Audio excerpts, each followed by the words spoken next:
যোনে অৰুণোদয় পোৱা নাই অলপ মনটো বেয়া লাগি আছে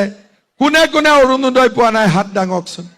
তেওঁলোকে অৰুণোদয় পাব আৰু আপোনালোকে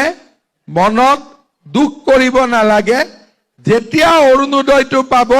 মই একেলগে ৯,০০০টো তাতে সোমাই দিম তেতিয়া আৰু দুখ নাথাকিব যে আমি মাহৰটোতো পামেই লগত যিটো ৯,০০০ আমি নাপাম বুলি ভাবিছো সেই ৯,০০০টো নোপোৱা মহিলাসকলক আমি দি দিম ভাল হ'বনে বেয়া হ'ব ভাল হ'ব ফাইনালি যিসকল মানুহে অৰুণোদয় আঁচনি ৯,০০০ টকা লাভ কৰা নাই এইসকল মানুহৰ কাৰণে কিন্তু ভাল খবৰ আহিছে ইতিমধ্যে ডক্টৰ হিমন্ত বিশ্ব শৰ্মা ছাৰে কিন্তু নিজ মুখেৰে ঘোষণা কৰিছে যে ১৫ লাখ মানুহক আৰু নতুন কৰি মানে অৰুণোদয় আঁচনিখন দিব আৰু লগতে অৰুণোদয় আঁচনি যেতিয়া আপোনালোকে ফাৰ্ষ্ট যিটো অৰুণোদয় আঁচনি টকা লাভ কৰোঁ তেতিয়াই আপোনালোকক ৯,০০০ টকাটো তাৰে লগতে এড কৰি দিব তো এইটো মই কোৱা কথা নহয় এইটো ডক্টৰ হিমন্ত বিশ্ব শৰ্মা ছাৰে কিন্তু নিজ মুখেৰে ঘোষণা কৰিছে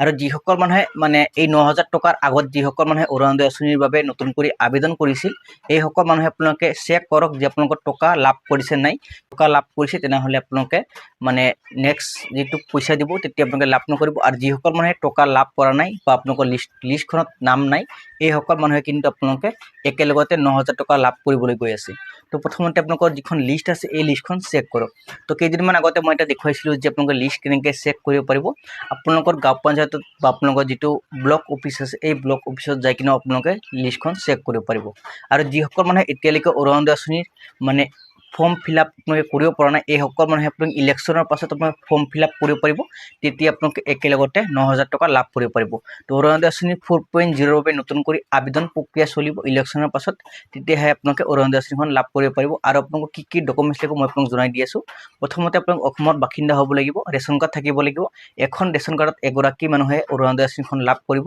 দ্বিতীয়তে আপোনালোকৰ আধাৰ কাৰ্ড বেংক একাউণ্ট আৰু আপোনালোকৰ ভোটাৰ কাৰ্ডটো থাকিব লাগিব এক্টিভ থকা মোবাইল নম্বৰো লাগিব তো এইখিনি ডকুমেণ্টছ থাকিলে আপোনালোকে অৰুণোদয় 4.0ৰ বাবে নতুন কৰি আবেদন কৰিব পাৰিব